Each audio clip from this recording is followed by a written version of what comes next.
네, 시청자 여러분, 오늘은요, 지금 청소년 문제, 즉 소년법에 관한 문제가 아주 뜨거워지고 있는데요. 정말 실제 현장에서 그들과 함께 그들과 이야기를 나누었던 분을 모셨습니다. 인천 참사랑병원에 계신 이계성 원장님이십니다. 안녕하세요. 안녕하세요. 반갑습니다. 네, 원장님 킬리안 연구소의 정신건강의학과 전문의로 연구소장으로도 지금 네. 계시고, 또 제가 듣기로는 소년원에서도 한 4년 정도 네.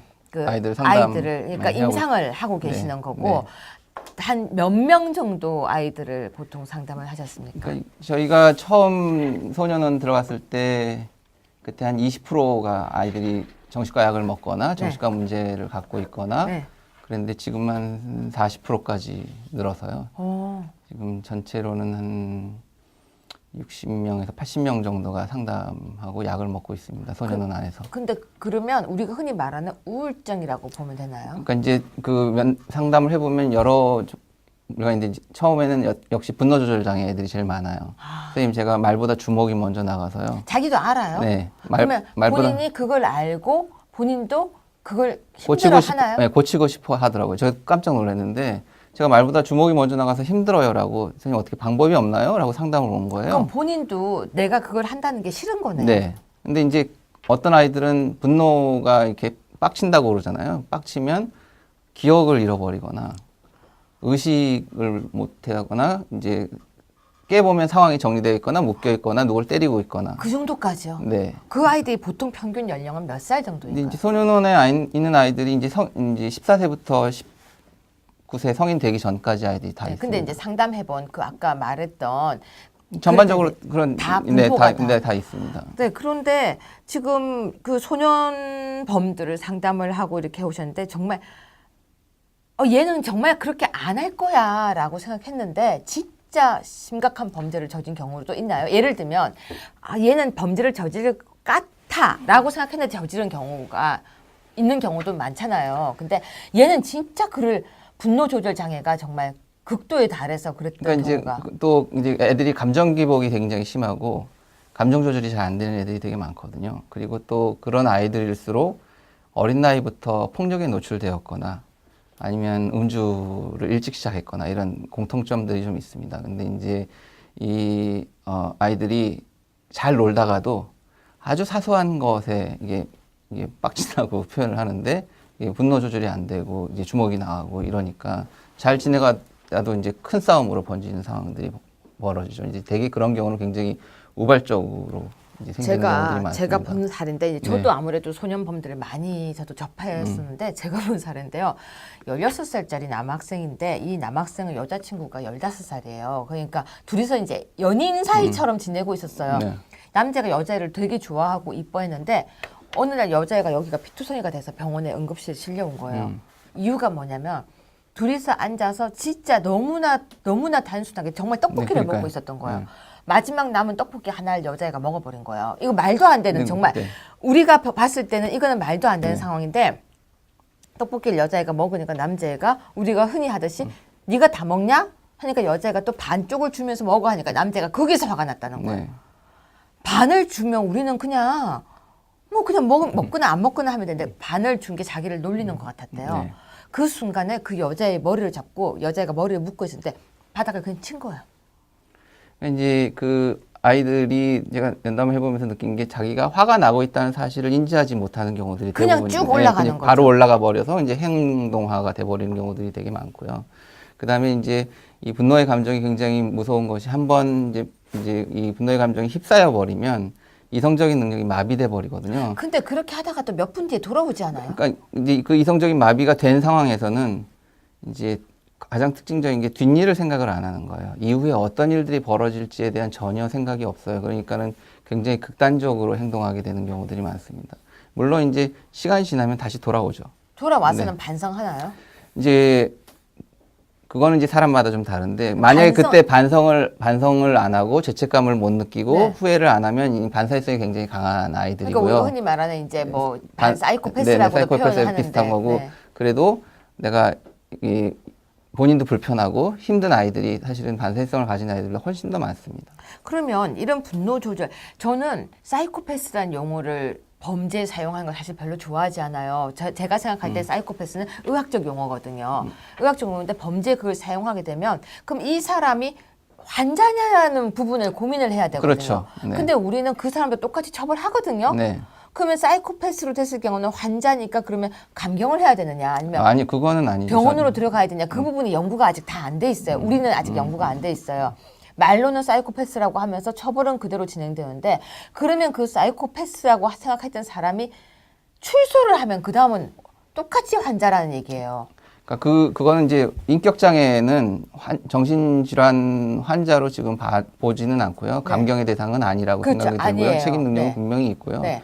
그런 사람들은 또 자신한테 이득이 되는 게 어떤 건지를 굉장히 명확하게 알고 있고요. 네.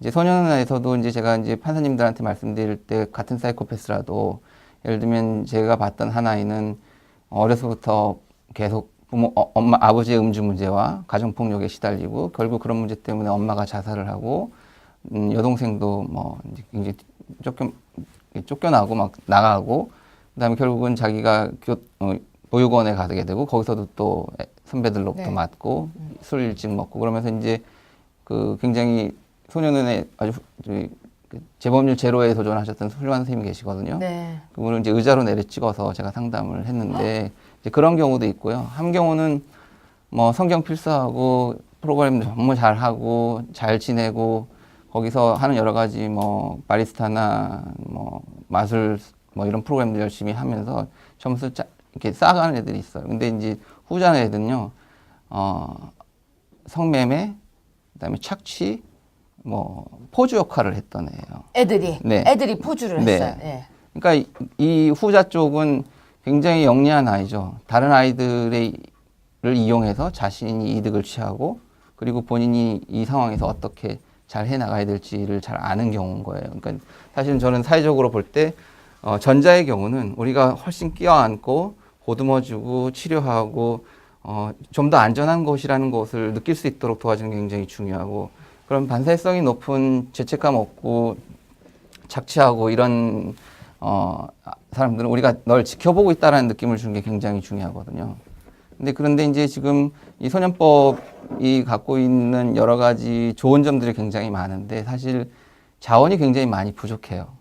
실제로 해보면. 물론 이제 개선되어야 될 점도 굉장히 몇 가지 부분들이 있고요. 근데 이제 예를 들면 그 사후에 이 아이들을 제대로 지속적으로 관리할 수 있는 체계들이 잘 없다는 거고요. 대개는 가정 환경이 망가진 경우는 이 아이들을 데리고 병원을 갈 부모조차도 없는 경우들이 되게 많거든요. 돌아갈 곳이 없는 아이들도 있고요.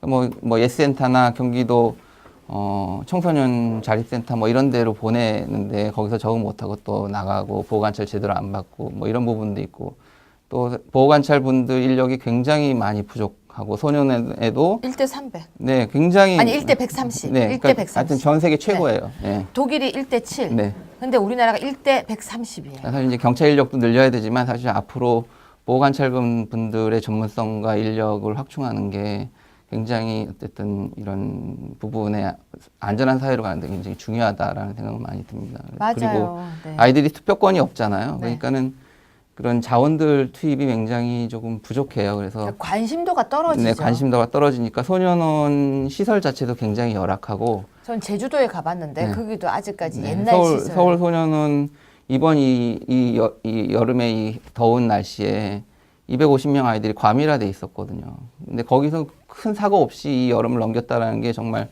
그때 그 서울 소년 원장님한테 정말 치아를 감사하다고 말씀을 드릴 정도 정말 수고가 많으셨던 거거든요. 그러면은 원장님 말씀대로라면 소년법 폐지가 범죄 예방하고는 전혀 무관한 거죠. 보완해야 될 점이 있죠. 애들을 처벌을 강화해야 된다라는 점에 대해서는 동의를 합니다. 근데 폐지는 아니고요. 네. 강화를 해야 되는 건 어떤 경우냐면 이 아이들이 충분한 관심과 재활 치료를 받을 수 있는 어떤 힘을 행사하기 위해서는 처벌도 어느 정도 강화되어야 그거에 상응한 어떤 치료 처분 같은 것들을 강제할 수 있거든요. 근데 예를 들면 법이 너무 약해버리고 처벌이 약해버리면 우리가 그런 치료를 강제할 수 있는 방안이 없어요. 저는요.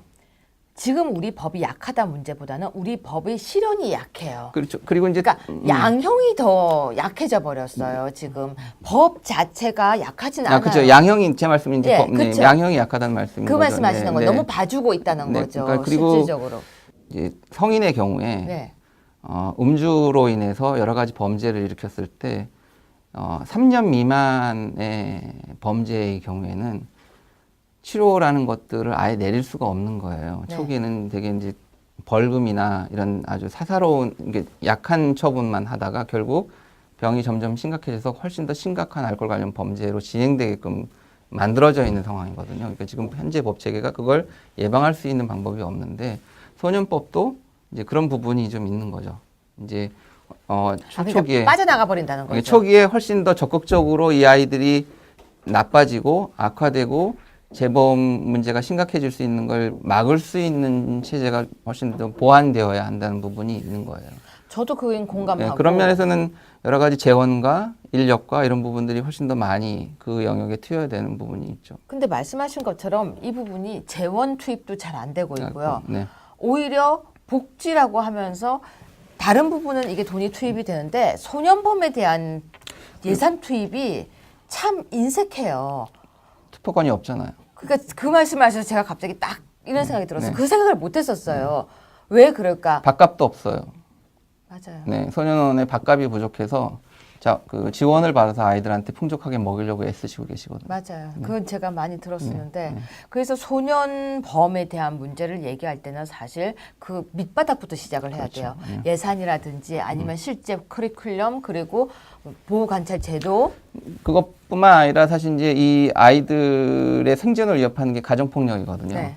이 가정폭력이나 아동학대와 같은 범죄에 대해서 우리가 훨씬 더 관심을 많이 가지고 그 사람들이 그런 재발을 하지 않도록 치료가 필요하면 치료를 하고 그걸 강제할 수 있고 제대로 받을 수 있도록 도와주고 이런 시스템도 좀 만들어져야 되고요. 또 사실 가정폭력과 제일 문제가 관련이 많은 게 또 음주거든요. 네. 그 음주와 관련된 사사로운 범죄에 대해서도 우리가 훨씬 더 조금 더 엄격하게 바라볼 수 있는 게 좀 필요하다라는 생각이 들고요. 소년범죄를 예방하기 위해서는 결국은 사회, 가정 모두가 협치가 제일 맞습니다. 필요한 네. 제도임에도 불구하고 지금 이렇게 뜨겁게 소년법 폐지만을 이야기하고 있는데요. 방금 말씀하셨다시피 가정 폭력이 일단 잡혀야 돼요. 네, 맞아요. 그리고 또 하나는 청소년이 음주에 노출되는 것도 잡아야 돼요. 맞습니다. 근데 그 부분도 잘 조절이 안 돼요. 되죠. 너무 음주 구입 성공률이 너무 높아요. 그냥 가서 사오잖아요. 그러니까 음주 구입 성공률이라는 아주 고난이도의 단어를 사용하시는데 사실상 금방 사요. 네. 그래서 음주 제가 생각할 때는요. 그리고 가정폭력 그리고 경제적인 것. 그렇죠. 네. 그러니까 이제 예를 들면 가정폭력 문제가 있는데 분명히 분리를 시켜야 되거든요. 그리고 이분이 음주 문제가 있어서 일을 하고 다니지만 가정폭력이 발생을 하니까 그게 아이들한테도 영향이 가고요. 그 아이들이 뭐 보이는 그 분노의 상황은 뭐 이루 말할 수가 없는 건데 예를 들면 이 사람을 입원을 시키면 이 가족이 경제적으로 붕 떠버리는 거예요. 그러니까 보호자들은 또 다시 아버지가 돌아오기를 바랄 수밖에 없는 상황이 되고요. 결국은 불안한 동거가 다시 시작되는 시작되고 거고. 아이들은 그 불안한 동거에서 집을 나가는 일이 또 생길 수도 생기더라고요. 있고요. 근데 나가서는 또 마땅하게 있을 곳이 곳이 없으니까 범죄에 노출이 되고. 네, 또 이제 제가 싫어하는 단어인데 이제 소위 가팸이라는 이제 그 아이들끼리 또 모여서 이제 맞아요. 사실은 애착 관계를 그 안에서 이제 경험을 하는 거죠. 그 안에서 애착 관계를 형성하다가 만약에 분노가 생기면 그 분노가 조절이 더 안 안 돼요. 되고. 왜냐하면 부모로부터 버림을 받았기 때문에 내가 우리끼리라고 형성을 했는데 그 우리끼리 안에서 관계가 결여되거나 아니면 깨지게 되면 그 분노가 더 커지더라고요. 그렇죠. 그리고 이제 결국 분노라는 건 제일 약한 대상에게 표현돼 이게 아래로 흘러가게 돼 있잖아요. 그러니까 그게 사실 노인분들하고 노인 학대. 청소년들이거든요. 네. 그러니까 이제 이런 그 부분에 대해서도 좀 우리가 관심을 가져야 될 것 같고요. 이제 전반적으로는 저는 이제 사실 그동안 우리 사회가 보여줬던 세월호 부모에 대해서 보여줬던 문제들, 최근에 뭐 강서구 장애학교 부모가 보였던 그 무릎 꿇고 있는 거에 대해서 보였던 조롱, 뭐 이런 게 우리 사회가 갖고 있는 공감 능력들을 얼마만큼 회복해 갈 것인가가 훨씬 더 중요한 문제라고 생각이 들고요. 전반적으로 사실 저는 이 군사정권의 영향이라는 생각을 좀 드는데 이게 폭력의 수준이 굉장히 높은 편이에요. 그리고 사실 이렇게 처벌을 강화해서 아이들을 관계를 단절시키고 가두고 이렇게 하자는 것도 사실은 폭력적인 부분이 있는 거거든요. 맞아요. 네. 어쨌든 이제 그 아이들이 올바른 성인으로 성장할 수 있도록 돕는 것이 훨씬 더 우리 사회의 이득이다. 안전한 사회로 가는데 훨씬 더 도움이 되는 거다라는 인식을 좀 같이 할 수 있었으면 좋겠다라는 생각을 하고 있습니다. 네, 소년법이 만들어진 취지를 한 번쯤 생각해 보려고 합니다. 소년법은요, 제1조에서 반사회성이 있는 소년의 환경 조정과 품행 교정을 위한 보호 처분 등의 필요 조치를 하고 형사 처분에 관한 특별 조치를 함으로써 소년이 건전하게 성장하도록 돕는 것을 목적으로 한다. 즉, 처벌이 목적이 아니고 돕는 것을 목적으로 하는 원래 아버지와 같은 법이라는 것으로 처음에 독일은 만들어졌었습니다. 그렇기 때문에 방금 선생님이 말씀하신 것처럼 소년법은요, 처벌이 목적이 아니라 그 아이들을 어떻게 사회에서 보도만 안아서 내보내는가 하는 건데요. 강력 범죄가 발생을 하면 그 아이들을 처벌하는 건 당연합니다. 하지만 그 아이들이, 소수의 그 아이들이 다수의 다른 아이들과 같아져서는 안 됩니다. 처벌이 양분화도 필요하고요.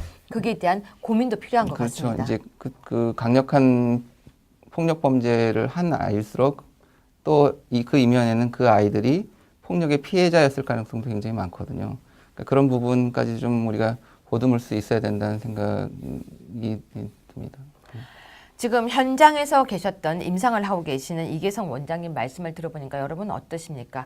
저는 원장님이 좀 힘들더라도요, 여러 번 모시려고 생각합니다. 그래서 현장의 이야기를 이제 좀 들어보고요. 제가 한번 현장에 따라 나가 보려고 합니다. 우리가 실상을 알아야 무엇을 하려고 해도 할 수 있을 것 같습니다. 책상 앞에서 포퓰리즘식으로 법을 고치겠다 또는 폐지하겠다라고 하는 생각은요, 여러분 절대 안 됩니다. 왜냐면요, 그 아이들은, 소년들은요, 바로 대한민국의 미래이기 때문입니다. 선생님, 다음번에 또 나와 주시고요. 저 좀 한번 치료할 때 한번 따라가도 되겠습니까? 네, 제가 비공개로 해서. 수요일마다 가거든요. 네, 수요일에 저 가는데 연락 네. 드릴 테니까 좀 한번 저희 적반하장팀이 나가서 비공개로 해서 이렇게 학생들 얼굴 안 보이고 네. 해서 한번 할 수 있게 좀 이건 도와주세요. 먼저 그 서울 소년원하고 좀 접촉을 네, 하셔야 될 소년원 것 쪽은 네, 그쪽은 네, 하겠습니다. 네. 그래서 선생님 좀 도와주십시오. 네. 네. 더 하실 말씀 있으시면 마무리 하셔도 네, 좋습니다. 어쨌든 근데 아이들이 제가 이제 판사님한테도 말씀드리는 건 아이들이 이제 범죄가 과연 치료 대상이냐에 관련된 거거든요. 그러니까 이게 아이들이 뇌가 미성숙한 상황인 거예요. 뇌가 미성숙하다. 네, 뇌가 아직 발달 단계에 있는 뇌가 아이들이거든요. 미성숙하다. 네. 예. 그러니까 아직 이성적인 뇌가 충분히 발달하지 못하고 감정적인 뇌만 굉장히 크게 의학적으로 그런가요? 네, 감정적인 뇌만 크게 돼 있어서 쉽게 감정적으로 행동할 가능성이 있고 그 임기응변식으로 행동하고 그다음에 지금 상황만 모면하려고 하는 태도를 보이기도 하고 이제 그러는데 그것이 결국은 이 뇌 발달이 정상적으로 이루어질 수 있도록 그리고 상처받은 뇌가 회복할 수 있도록 이게 도와주는 과정이 굉장히 중요한데 그건 결국은 관계거든요. 그러니까 그 아이들이 존중받고 있다는, 보호받고 있다는, 이해받고 있다는 이런 정서적인 경험, 긍정적인 경험을 할 수 있도록 도와주는 것이 어쨌든 총체적으로 볼 때는 이 아이들의 폭력성을 낮추고 재범을 예방할 수 있는 좋은 방법이 될 거라고 생각하고 있습니다. 네, 문득 이런 이야기가 생각납니다. 소아과, 소아청소년학과가 왜 있는지 아십니까? 바로 아동은 어른의 축소판이 아니기 때문입니다. 선생님 그 얘기 아시죠? 네. 잘. 그래서 소아과가 왜 있어야 하느냐, 즉 내과만 있으면 되는데 라고 하는 부분이 아동은 어른의 축소판이 아닙니다. 그렇기 때문에 따로 분류를 해서 바로 진료를 하고 있는데요. 마찬가지입니다. 소년법도요. 소년은 어른의 축소판이 아닙니다. 뇌가 미성숙하다라고 선생님께서 이야기를 하셨습니다. 감성적 뇌가 이성적 뇌보다 더 발달되어 있는 그 아이들을 어른과 똑같이 처벌하려고 하면 안 된다는 것이 바로 독일의 소년법의 시작이었습니다. 여기서 마무리하겠습니다. 선생님 오늘 나와주셔서 너무 고맙습니다. 네, 감사합니다.